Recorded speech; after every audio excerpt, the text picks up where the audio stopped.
yang buruk? Tidak. Tidak. Jadi jangan selalu simpulkan kalau sakit itu karena maksiat. Jangan selalu simpulkan kalau sakit itu karena saya banyak salah misalnya. Tidak. Ada di antara sakit itu yang Allah turunkan untuk menunjukkan sayang Allah kepada hambanya.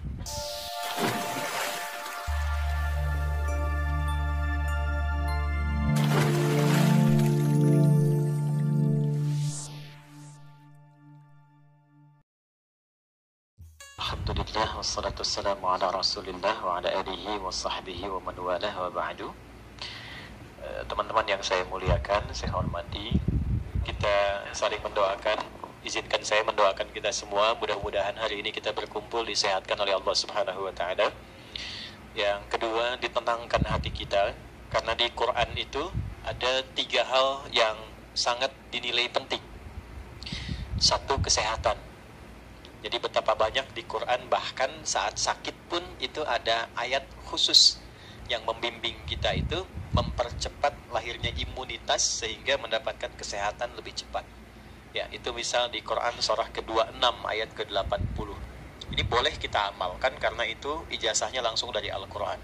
Di bahasanya Nabi Ibrahim alaihissalam. Tapi kalau sakit-sakit agak ringan ya. Misal batuk, misalnya kan, serak, suara nggak keluar, atau pegal-pegal, atau sakit yang agak belum bisa ke rumah sakit tapi masih bisa kita optimalkan, itu sambil dipegang yang kurang sehatnya, lalu dikatakan begini, wa idza maridtu fahuwa yashfin. Teman-teman boleh catatkan itu di Quran surah 26 Asy-Syu'ara di ayat ke-80. Wa idza maridtu fahuwa yashfin. Maksudnya, kalau aku sakit pasti Allah sembuhkan. Jadi di situ ditanamkan cara psikologi, kalau sakit itu justru jangan mengeluh, jangan merasa lemah. Justru saat kita itu merasa lemah, ya maka ada sel namanya SK kalau nggak salah, atau NK ya, itu ada sel yang memperkuat imunitas kita. Dia akan jatuh saat kita merasa lemah. Banyak saat COVID kemarin demikian deh. Ya, saya baru tahu itu karena kemarin baru ngisi ada simposium 123 rumah sakit. Kita diskusi tentang pendekatan agama dan pendekatan medis. Nah, salah satunya itu ternyata sesuai. Saya pernah mengisi di Kalimantan. Itu maghrib, akan dekat maghrib 10 menit lagi suara hilang. Ternyata suara hilang. Lalu kemudian sedikit dikasih herbal, kemudian dipegang baca ayat tadi itu. Ya Allah, Engkau yang tugaskan aku, Engkau yang ciptakan, Engkau yang ujikan, pasti Engkau sembuhkan. Kemudian kita tingkatkan keyakinan, alhamdulillah begitu mengisi, ada lagi. Dan setelah ceramah, hilang lagi. Ya, supaya istirahat dulu gitu ya, nggak banyak ditanya gitu. Setelah itu, kembali lagi. Itu 1. Nah, yang kedua, kalau sudah ada penyakitnya yang divonis bahkan secara medis, ini nggak mungkin. Ini mustahil. Ini nggak bisa. Itu pindah nanti ayatnya ke Quran surah 21 ayat 83 sampai 84. Quran surah 21 Al-Anbiya ayat 83 sampai 84. Ya, kita sambil nunggu rapi dulu baru kita mulai. Itu spiritnya tentang kisah Nabi Ayub. Ya, Nabi Ayub kan salah satu nabi yang diuji dengan penyakit, catat ini, yang tidak pernah dirasakan orang sebelum beliau dan tidak akan pernah dialami oleh orang setelah beliau. Ya. Dan pesan moralnya apa? Beliau kan nabi kan? Oke, Rasul, orang soleh paling baik di zamannya, sakit parah. Baik, saya mau tanya, kalau Nabi Ayub itu berbuat maksiat tidak? Tidak kan? Baik, pernah berbuat yang buruk tidak? Tidak. Jadi jangan selalu simpulkan kalau sakit itu karena maksiat. Jangan selalu simpulkan kalau sakit itu karena saya banyak salah misalnya. Tidak. Ada di antara sakit itu yang Allah turunkan untuk menunjukkan sayang Allah kepada hambanya. Karena dalam kondisi orang sakit, yang sakitnya sedemikian sulit, bukankah di titik itu dia selalu dipaksa untuk mendekat kepada Tuhannya?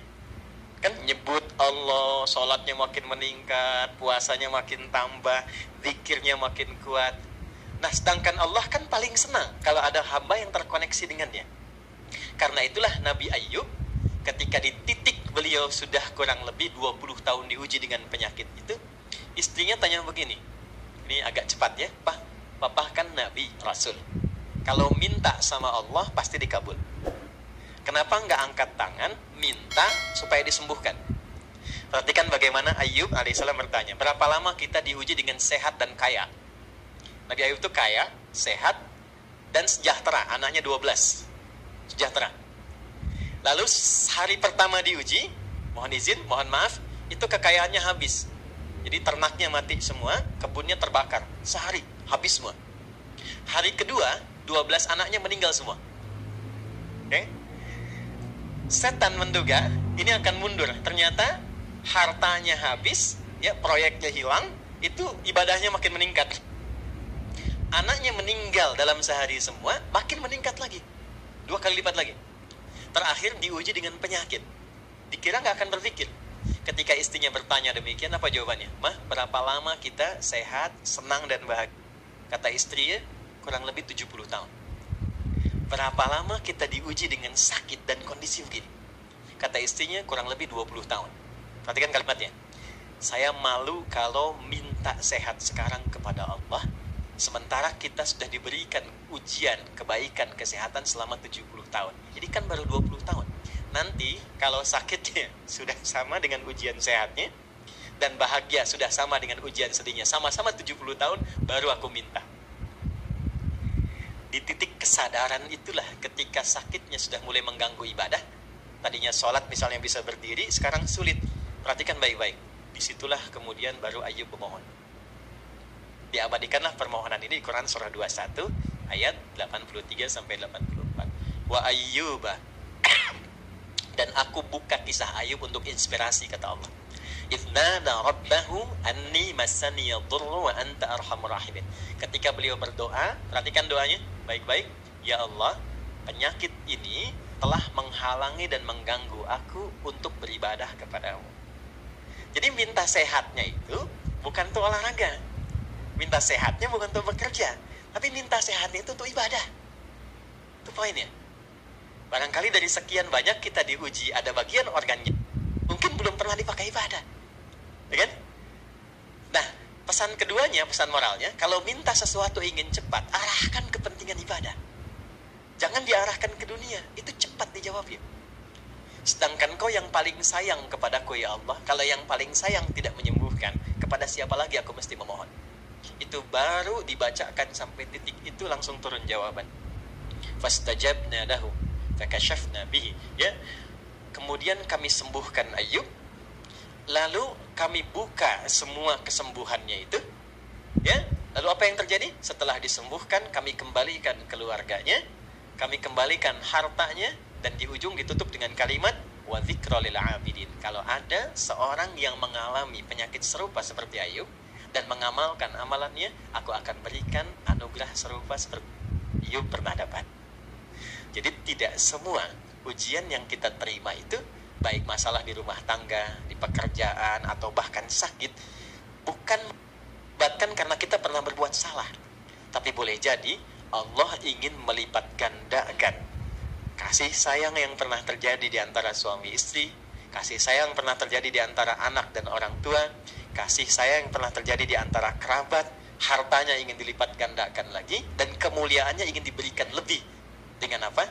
Dengan dia mengembalikan semua itu kepada Allah Subhanahu wa ta'ala. Bismillahirrahmanirrahim. Di pertemuan terakhir yang lalu, kita masih dalam pembahasan tentang fikih sholat. Ya. Dasar pembahasan ini adalah pertanyaan tentang kenapa kita mesti sholat. Sudah kita jawab di beberapa pertemuan yang lalu. Teman-teman yang baru bergabung, silahkan dicek lagi rekaman sebelumnya untuk mempermudah bahasan. Yang kedua, ini juga paling penting, apa yang kita dapatkan saat kita sholat. Ya, kenapa kita sholat? Sudah dijawab, intinya ada 2 jawaban pokoknya. 1, untuk membuktikan kebertuhanan kita kepada Allah. Katanya kita mengatakan la ilaha illallah, apa buktinya? Maka ketika kita mengatakan la ilaha illallah, Allah minta buktikan. Apa pembuktiannya ya Allah? Maka diturunkan, buktikan lewat ibadah, sholat kepadaku. Dalam sholat itulah kita menyebut nama Allah, Allahu Akbar, sampai selesai salam.